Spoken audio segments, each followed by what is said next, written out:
Mumpung kita bersilaturahim dan bermultaqo dengan Yang Mulia Profesor Dr. Kiai Haji Ma'ruf Amin, ada beberapa hal yang mungkin perlu disampaikan secara langsung kepada beliau.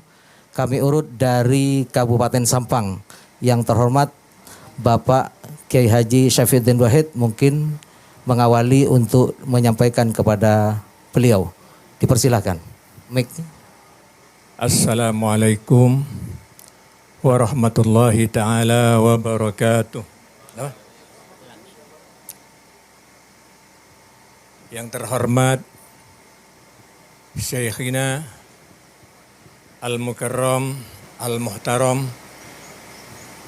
Kiai Haji Ma'ruf Amin selaku Wakil Presiden Republik Indonesia dan Wakil Gubernur Jawa Timur dan semua kiai hadir pada saat ini dan tokoh Madura. Langsung saja ini Kiai Ma'ruf, saya sebetulnya ingat waktu Kiai Ma'ruf tahun 2018 pernah mengisi pengajian di rumah kami waktu itu. Alhamdulillah, mudah-mudahan tidak lama lagi bisa datang ke sana. Amin. Yang kedua, ini di Sampang ada temuan buku ajar MTS dan MA yang menyimpang dari ajaran kita, ajaran Ahli Sunnah wal Jamaah dan Madzhabul Arba'ah. Kita sudah ketemu dengan Litbang Kemenak Jawa Pusat dan juga dari Kanwil Kemenak Jawa Timur. Janjinya mau ditarik semua. Yang diminta oleh kiai-kiai ditarik dan direvisi, yang merevisi orang yang kompeten, yang ahli di dalam bidangnya, terutama dari ulama Madzhabul Arba'ah atau Ahli Sunnah wal Jamaah. Karena kenyataannya waktu Litbang datang membawa buku baru yang sudah ada barcode-nya. Ternyata setelah dibaca di depan Litbang, buku yang baru, cetakan baru itu tetap sama dengan yang cetakan 2020. Kata teman-teman, ini berarti kopi paste. Maka dari itu bagaimana caranya ini bisa nyampai ke Menteri Agama, bisa betul-betul ditarik dan direvisi. Terima kasih. Assalamualaikum warahmatullahi wabarakatuh. Assalamualaikum warahmatullahi wabarakatuh. Bismillahirrahmanirrahim. Yang kami hormati Profesor Dr. Kiai Haji Ma'ruf Amin, Wakil Presiden Republik Indonesia beserta rombongan, para masyayikh. Alhamdulillah, saya dari perwakilan Bangkalan, Muhammad Maki Nasir, yang kebetulan menjadi Ketua PCNU Bangkalan, menyampaikan beberapa hal dari berbagai kajian kami bahwa perlu keseimbangan antara kemampuan iptek yang menghasilkan budaya materi dengan kebutuhan-kebutuhan rohani dan sosial sehingga mampu menghadapi kenyataan yang dihadapinya. Nah, masyarakat sekarang dengan berbagai alat-alat canggih, ini para kiai menginginkan bagaimana peran pesantren betul-betul diperkuat untuk membangun SDM yang berkualitas dari berbagai lini kehidupannya. Sementara ini kan hanya ada UU tapi belum jelas bagaimana pelaksanaannya. Jadi harapan kami bagaimana peran pesantren ini diperkuat untuk membangun SDM yang berkualitas di berbagai lini kehidupannya. Selain daripada itu juga terkait dengan ekonomi produk halal. Nah, ini mohon nanti ada arahan-arahan, kiat-kiat dan sebagainya terkait dengan kebutuhan ekonomi di Madura, khususnya di Bangkalan. Mungkin itu yang bisa kami sampaikan. Terima kasih. Assalamualaikum warahmatullahi wabarakatuh. Assalamualaikum warahmatullahi wabarakatuh. Yang terhormat Pak Wapres Kiai Haji Ma'ruf Amin selaku panutan kami dan para kiai semuanya. Kami perwakilan dari Sumeneb ingin menyampaikan bahwa orang Madura pada umumnya banyak dipahami oleh orang adalah tahan banting, punya keuletan. Di mana-mana orang Madura bisa hidup. Bahkan dari saking uletnya orang Madura, di depan pom bensin jual eceran bensin. Tapi yang aneh, beberapa kabupaten di Sumeneb termasuk Sumeneb adalah kemiskinannya sangat tinggi Pak Wapres. Apa ini datanya yang salah? Atau memang ada rekayasa? Mohon dari Pak Wapres mendapat atensi. Sekaligus kan ada Pak Wagub. Mudah-mudahan Pak Wagub juga bisa memberi atensi. Yang kedua, Sumeneb itu kabupaten kepulauan. Ada 127 gugusan pulau. Jadi perlakuannya mestinya khusus. Karena infrastrukturnya sangat membutuhkan infrastruktur yang khusus di kepulauan. Sehingga padahal SDM Sumeneb sangat luar biasa. Minyak dan lain-lain. Tapi belum dirasa oleh mayoritas masyarakat Sumeneb. Terima kasih. Assalamualaikum warahmatullahi wabarakatuh. Assalamualaikum warahmatullahi wabarakatuh. Yang kami ta'zimi Al-Mukarram Profesor Dr. Kiai Haji Ma'ruf Amin, Wakil Presiden Republik Indonesia. Yang kami hormati Bapak Wakil Gubernur Jawa Timur, Ustadz Emil Dardak, yang kelihatannya sangat simpatik sekali. Pengasuh pesantren Al-Anwar yang saya hormati. Kami tidak akan bicara Pamekasan Bapak Wapres, tapi secara makro kami akan bicara Madura. Kalau kita bicara Madura, maka lembaga atau panutan atau tokoh yang sampai sekarang paling ditaati oleh masyarakat Madura adalah pondok pesantren dengan kiainya. Itu tidak bisa terbantahkan. Bahkan kadang-kadang orang Madura itu mulai dari hal yang terkecil sampai yang terbesar, kalau ada masalah pasti larinya kepada kiai. Mulai dari mau menggali sumur, sampai hol orang tuanya, sampai hal yang paling besar itu pasti larinya ke kiai. Jadi semua tetek bengek yang terkecil sampai yang terbesar itu ujung-ujungnya pasti lari kepada kiai. Ini sampai sekarang masih bertahan budaya itu di Madura. Ada suatu hal yang rupanya kurang mendapat semacam atensi dari pemerintah, yaitu tentang adanya pondok pesantren. Saya keliling di Madura ini bahwa ternyata pondok pesantren di Madura ini hampir banyak sekali yang sudah punya lembaga tinggi, sekolah tinggi. Mulai dari ada institut, bahkan ada yang sudah universitas, yang banyak itu masih sekolah tinggi. Mereka rata-rata berjuang dan berkreasi atas kemauannya sendiri dan kemampuannya sendiri. Terus terang kami tidak akan bicara bahwa pemerintah tidak hadir, tapi pemerintah hadir, tapi volumenya itu sangat kecil. Oleh karena itu barangkali ini sesuatu kebijakan yang memang sangat mudah untuk dilaksanakan. Sudah waktunya pemerintah untuk memberikan kebijakan dan kelonggaran-kelonggaran kepada para pengasuh pondok pesantren, terutama dalam rangka melaksanakan pendidikannya, terutama lagi pendidikan tingkat tinggi. Karena terus terang kalau kita baca aturan, kemudian persyaratan sangat sulit sekali untuk mendirikan sekolah tinggi. Bermacam-macam syaratnya dan sangat sulit untuk dipenuhi oleh orang-orang yang ada di Madura ini. Oleh karena itu barangkali sudah waktunya pesantren ketika diberi tanggung jawab, insya Allah tidak akan pernah lari dari tanggung jawab itu. Pesantren ketika diberi amanah, insya Allah tidak akan pernah lari dari amanah itu. Ada pepatah yang mengatakan, sekali layar berkembang, pantang bagi kita untuk surut kembali. Ini bahasanya orang Madura.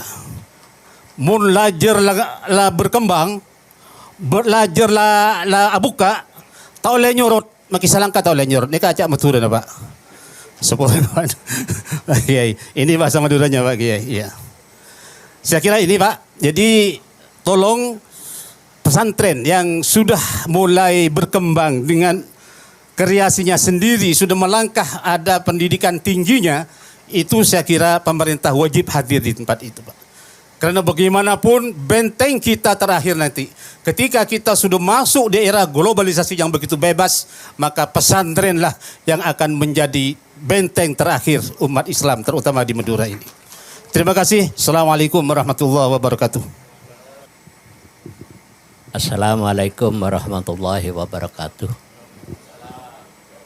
Yang saya muliakan Bapak Profesor Dr. Kiai Haji Ma'ruf Amin, Wakil Presiden Republik Indonesia. Yang saya hormati Wakil Gubernur Jawa Timur, para ulama, para kiai, para tokoh masyarakat yang saya muliakan. Saya hanya mempertebal dari apa yang sudah disampaikan oleh oleh para penanya pendahulu, yaitu yang pertama masalah SDA di Madura. SDA Madura ini Pak Wakil Presiden luar biasa, khususnya yang berkaitan dengan gas. Karena menurut data yang saya ketahui itu ada 22.1. Awalnya 11, sekarang sudah 22.1 orang atau perusahaan yang mengeksplorasi di Madura. Apakah itu di daratan maupun di lautan. Yang kedua, seperti dikatakan tadi, katanya Pak Wakil Presiden, undang-undang pesantren ini belum ada istilahnya, turunannya. Apakah itu peraturan pemerintah, apakah itu perpres dan lain sebagainya. Sehingga barangkali ini nitip pesan kepada Bapak Jokowi agar segera dibuatkan perpresnya atau peraturan pemerintahnya, sehingga para bupati kalau mau menganggarkan pesantren ini belum ada juklaknya. Bahkan Bu Gubernur itu mau buat perda, tapi ada ini kata beberapa anggota DPR, cantolannya ini kemana? Wah, langsung ke undang-undang begitu. Tapi saya tidak tahu apa sudah diresmikan atau tidak perda tersebut. Ini penting agar, karena sebagaimana tadi disampaikan bahwa pesantren ini perannya luar biasa. Itu pun bukan hanya di Madura. Ya, semua pesantren seluruh Indonesia ini perannya luar biasa. Ketika perguruan-perguruan negeri ini sudah tidak mampu menampung karena persyaratannya yang luar biasa dari segi dana dan lain sebagainya, nah ini pesantren yang menampung. Sehingga kalau dihitung di Madura ini perguruan tinggi swasta itu ada 40. Dan itu paling banyak ada di pesantren. Perguruan tinggi negeri 1 yaitu Universitas Trunojoyo. Itu tidak perlu dibahas karena sudah negeri. Ini yang barangkali pemerintah ini harus sudah betul-betul memperhatikan. Dan kata Kemuhdar tadi bisa mempermudah. Saya dengar itu izin itu masih ada moratorium, khususnya di lingkungan perguruan tinggi agama. Ini yang barangkali Bapak Wakil Presiden harapan kami. Saya kira itu. Terima kasih banyak. Wallahul muwaffiq ila thoriq. Wassalamualaikum warahmatullahi wabarakatuh. Assalamualaikum warahmatullahi wabarakatuh. Bismillah, alhamdulillah, wassalatu wassalamu ala rasulillah wa ala alihi wa sahbihi wa mawala. Para ulama yang saya hormati, pimpinan Nahdlatul Ulama Syuriah dan Fidiyah Kabupaten Bangkalan, Sampang, Pamekasan, dan Sumeneb, pengurus Basra, Sekjen Basra, dan para hadirin sekalian. Saya bersyukur hari ini bisa bertemu kiai-kiai semua, para ulama. Dan memang lama saya tidak bertemu dengan Basra, dengan apa lagi, Auma ya. Ada dan saya kira pertemuan dengan ulama tentu sangat penting. Yang pertama, pemerintah ingin menyampaikan terima kasih atas partisipasi ulama selama ini dalam menjaga ketenangan, ya, kedamaian di masyarakat. Nah, ini peran ulama juga, sehingga dan juga berjalannya pembangunan nasional berjalan dengan baik, sehingga ekonomi kita bagus, COVID juga bisa diatasi. Ya. Ini semua tentu peran ulama dan juga tentu doa-doa yang disampaikan oleh para ulama. Biasanya kalau salat subuhnya itu kan, Allahumma dfa'ana al-bala wal-ghala wal-waba wal-corona wal-amrad dan semuanya itu didoakan oleh para kiai. Ya, karena itu di negara lain banyak dampak COVID itu luar biasa rusaknya. Tapi kita Indonesia itu termasuk negara yang berhasil menjaga dampaknya tidak terlalu berat. Walaupun berdampak tapi tidak terlalu berat. Dan ini tentu berkat doanya para kiai, para ulama yang terus berdoa untuk kebaikan bangsa dan negara. Dan sebenarnya untuk pesantren ini sudah ada undang-undangnya ya memang. Nah sekarang kita sedang mengimplementasikan undang-undang ini sehingga ada satu misalnya supaya ada dana pesantren.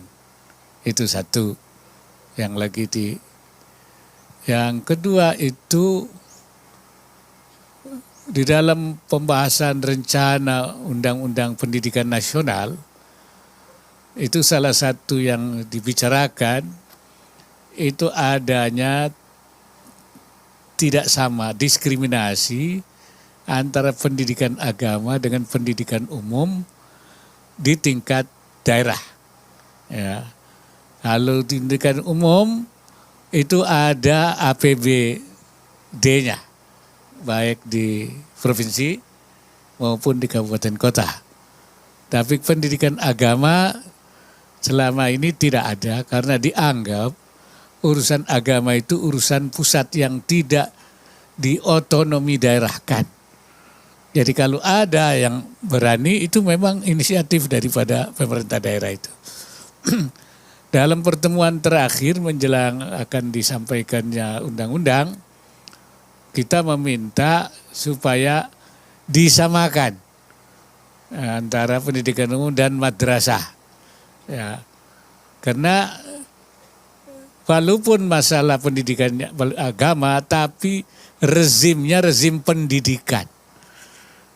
Lalu agama lain, tapi pendidikan lain. Jadi supaya ini dimasukkan dalam rezim pendidikan. Oleh karena itu waktu itu diusulkan redaksinya supaya pemerintah daerah memberikan anggaran yang cukup untuk pendidikan nasional baik umum maupun agama. Itu sudah masuk sebenarnya itu. Cuman undang-undang Diknis pendidikan Diknasnya sampai hari ini masih tertunda. Nah, jadi memang selama ini tidak berani pemerintah daerah itu karena tidak ada cangkolannya di undang-undangnya. Nah, kita sudah di tingkat pemerintah ya, itu sudah ada kesepakatan, tetapi nanti di DPR-nya belum. Saya sudah minta bantuan orang-orang di DPR supaya nanti rumusan itu, sehingga antara pendidikan umum dan pendidikan agama akan memperoleh perlakuan yang sama. Ini saya kira yang sedang diperjuangkan. Ya memang harus banyak yang diperjuangkan. Yang harus diperjuangkan itu. Saya senang karena Madura ini semua patuh pada ulama. Saya minta itu dipertahankan. Ya, jangan sampai ada kepercayaan itu hilang. Nah, sebab sekarang mulai ada harakatut tashkik, itu ada harakatut tadlil, gerakan mengeragukan. Ya, karena ada kiai yang pernah melakukan pelanggaran, lah kiai juga manusia katanya. Nah, oleh karena itu tidak boleh dipercaya. Nah, ini berbahaya ya, gerakan-gerakan seperti itu. Jangan sampai masyarakat kita terprovokasi sehingga kurang kepercayaannya. Nah, dengan kepercayaan itu sebenarnya kita lebih mudah untuk mengajak, mendidik, mengarahkan, ya, membawa kepada cara-cara kebaikan. Saya kira kepercayaan masyarakat itu harus terus dijaga. Dan itu satu luar biasa keuntungannya. Tentu ini berkat para ulama-ulama terdahulu ya, as-sabiqunal awwalun, sehingga bisa memberikan ya kepercayaan dari masyarakat kepada para kiai. Itu harus. Dan juga semangat berusaha ya. Saya tahu memang orang Madura itu ya dalam berusaha sangat gigih ya. Di mana-mana. Jangankan barang dagangan apa besi tua saja dia jualin semua tuh orang Madura itu. Habis itu. Kapal tenggelam saja itu dibeli orang Madura itu. Ya diambilin, artinya dijual. Nah, itu artinya punya apa? Punya etos kerja dan semangat berusaha bisnis yang kuat. Itu sebenarnya harus terus hanya memang harus diberi kemampuan-kemampuan supaya memiliki ilmu pengetahuan dan teknologi sehingga dia bisa meningkatkan usahanya ya menggunakan ilmu pengetahuan dan teknologi. Dan itu yang melahirkan inovasi. Inovasi-inovasi itu ada karena adanya ilmu pengetahuan dan teknologi. Hasil inovasi itu lebih besar ya valuasinya, peningkatannya daripada yang punya sumber daya manusia. Contohnya misalnya Arab Saudi itu punya minyak Aramco itu. Dulu paling besar. Tetapi perusahaan Apple yang menggunakan inovasi, makin lama dia makin tinggi, makin besar hasilnya, sedangkan Arab Saudi makin turun. Tidak, karena apa, lama-lama makin habis sumber daya alamnya, tapi yang berdasar pada ilmu pengetahuan melakukan inovasi terus-menerus, makin ditemukan lagi makin besar. Oleh karena itu kita tidak boleh hanya mengandalkan sumber daya alam, tetapi sumber daya manusia yang memiliki inovasi itu. Dan betul sekali, jangan sampai itu yang didorong hanya soal-soal IMTEK, ya, IPTEK, ilmu pengetahuan dan teknologi, tapi imtaknya ini, iman dan takwanya ini yang penting sekali. Dan sekarang memang tantangan kita. Kenapa? Karena banyak mulai ya pemahaman-pemahaman yang ya mengabaikan nilai-nilai keagamaan ini sudah mulai dipengaruhi oleh banyak pihak melalui medsos, melalui buku-buku, melalui ceramah, diskusi-diskusi. Nah, jadi untuk melemahkan ya, mantik imani itu logika keimanan, ya itu sudah dilemahkan, ya dengan logika keduniaan, sehingga jangan sampai ini menjadi sesuatu yang kemudian mempengaruhi masyarakat.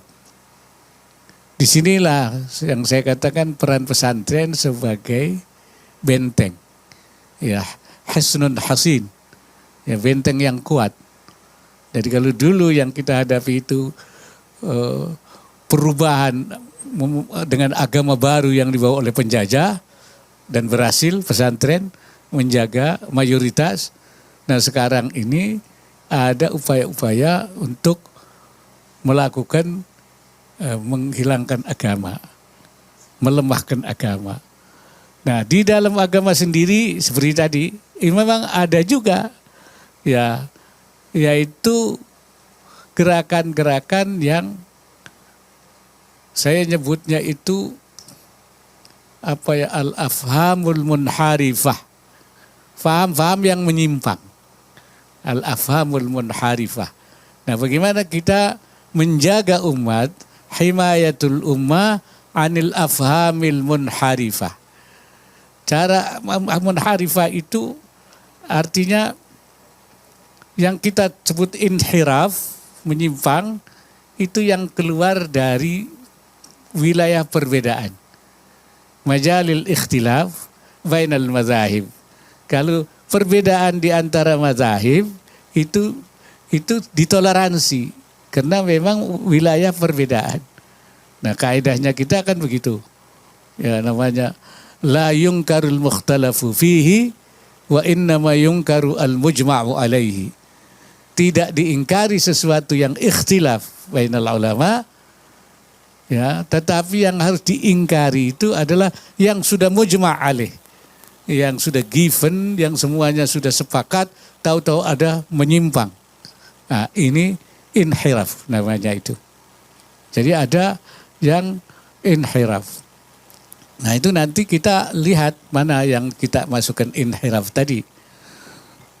Saya tadi katakan, ada kelompok yang menolak yang namanya rukhsah itu. Nggak mau ada rukhsah itu. Menolak. Tapi ada yang menganggap mencari rukhsah saja.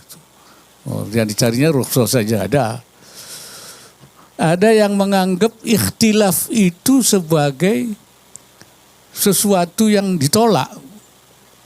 Ada yang menolak ikhtilaf. Dalilnya itu famadza ba'dal haq illa dhalal. Haknya cuma satu. Ya. Yang lain hak, yang ini hak berarti yang lain dhalal. Nah, ini paham yang inhiraf menurut saya. Itu. Kenapa? Karena tidak mentolerir adanya ikhtilaf. Padahal ikhtilaf itu ditolerir. Nah, kemudian ada juga yang sebenarnya inhiraf dianggap ikhtilaf. Padahal itu menyimpang, tapi dimasukkan di dalam wilayah ikhtilaf. Nah, jadi kita ingin supaya memproporsikan mana yang ikhtilaf itu harus ditoleransi dan mana yang inhiraf itu harus diamputasi, dipotong. Gitu. Di sini nanti harus ada kejelian. Jadi kalau ada hal, nah ini kita menjaga faham yang seperti ini, yang inhiraf, ya, dan juga menolak adanya ikhtilaf.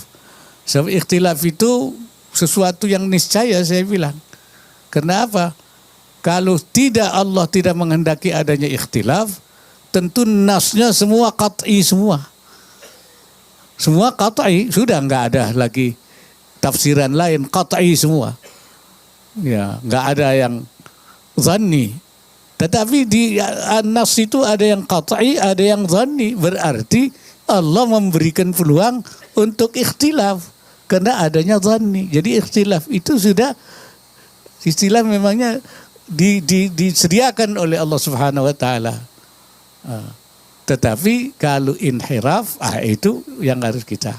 Nah, nanti yang dilaporkan oleh Kiai Syafiq itu coba saya minta diteliti itu. Nah, kalau memang itu kita minta supaya dibetulkan. Ya, memang kadang-kadang nyelundup di dalam buku-buku ajar tuh nyelundup ini.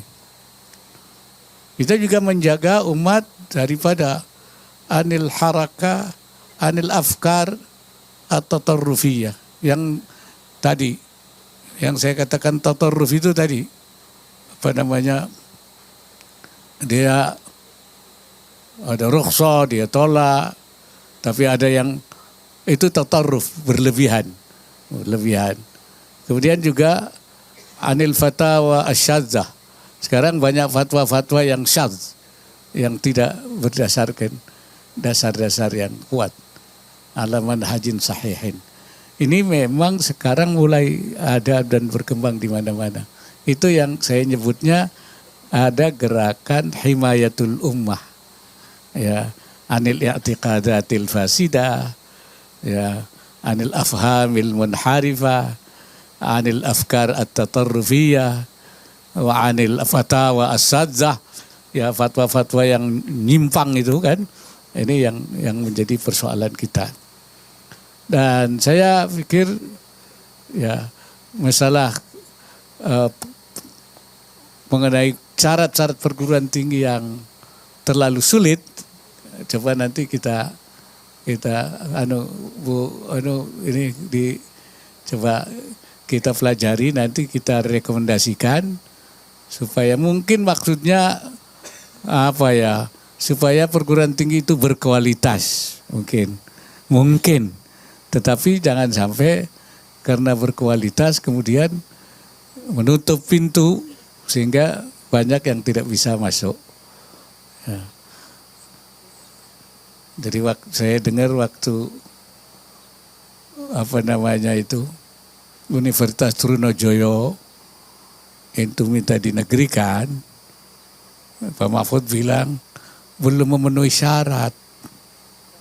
Waktu itu Gus Dur presidennya. Kata Gus Dur, kalau memenuhi syarat sampai kiamat nggak bisa jadi negeri itu, katanya itu.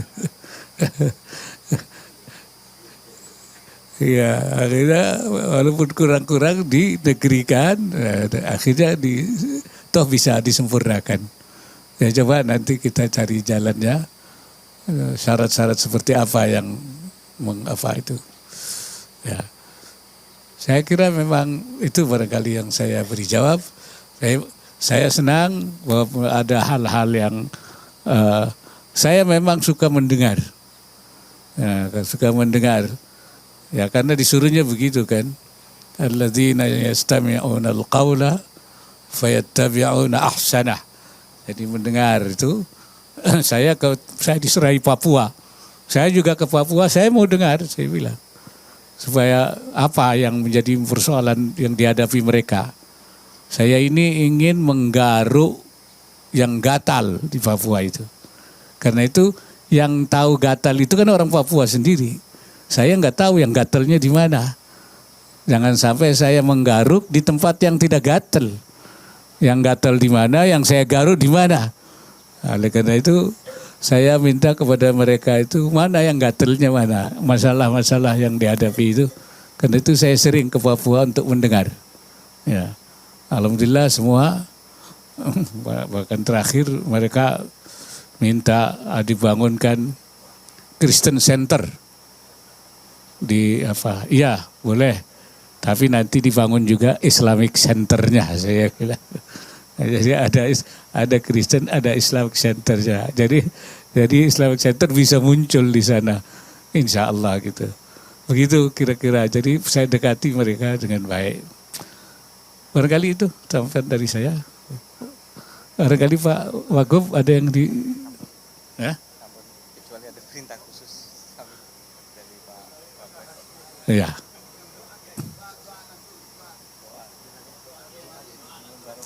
Kiai gitu. ada. Bismillahirrahmanirrahim. Alhamdulillahi Rabbil Alamin. Hamdan yuafi ni'amu wa yudafi niqamu wa yukafi mazidah. Ya Rabbana lakal hamdu laka syukur kama yanbaghi li jalali wajhikal karim wa 'azimi sultanik. Allahumma salli ala sayyidina Muhammadin salatan tunjina biha min jami'il ahwali wal afat wa taqdi lana biha jami'al hajat, tahhirna biha min jami'as sayyi'at wa tarfa'una bi andaka 'ala darajat wa tuballighuna biha عندك أقصى الغاية من جميع الخيرات في الحياة وبعد الممات. اللهم إنا نسألك في خير ما سألك به سيدنا ونبينا محمد عبدك ورسوله، ونعوذ بك من شر ما استعاذك منه سيدنا ونبينا محمد عبدك ورسوله. اللهم إنا نسألك مسألة الصالحين، ونسألك مسألة العارفين، ونسألك مسألة المقربين. اللهم إنا نسألك من العقول أوفارها، ومن الأذهان أصفاها، ومن الأعمال أزكاها، ومن الأخلاق أطيبها، ومن الأرزاق أزلها، ومن العافية أكملها، ومن الدنيا خيرها، ومن الآخرة نعيمها. اللهم إنا نستودعك ونستحفظك ديننا وأنفسنا وأهلنا وأولادنا أبناءنا وبناتنا وأحفادنا وأموالنا وكل شيء أعطيتنا وبلدتنا إندونيسيا رجالها ونساءها وشبابها وجميع أهلها وسكانها. اللهم اجعلنا وإياهم في كنافك وأمانك وعياذك من كل شيطان مريد وجبار عنيد وذي عين وذي بغي ومن شر كل ذي شر إنك على كل شيء قدير. واحفظنا يا الله من شر وسوسة الشياطين، شر النفاثات في العقد، من شر حاسد إذا حسد. اللهم افعل بي وبهم عاجلا وآجلا ما أنت له آل، ما أنت له آل، ما أنت له آل. ولا تفعل بنا يا مولانا ما نحن له آل، إنك غفور حليم جواد كريم رؤوف رحيم. ربنا آتنا في الدنيا حسنة وفي الآخرة حسنة وقنا عذاب النار. الحمد لله رب العالمين.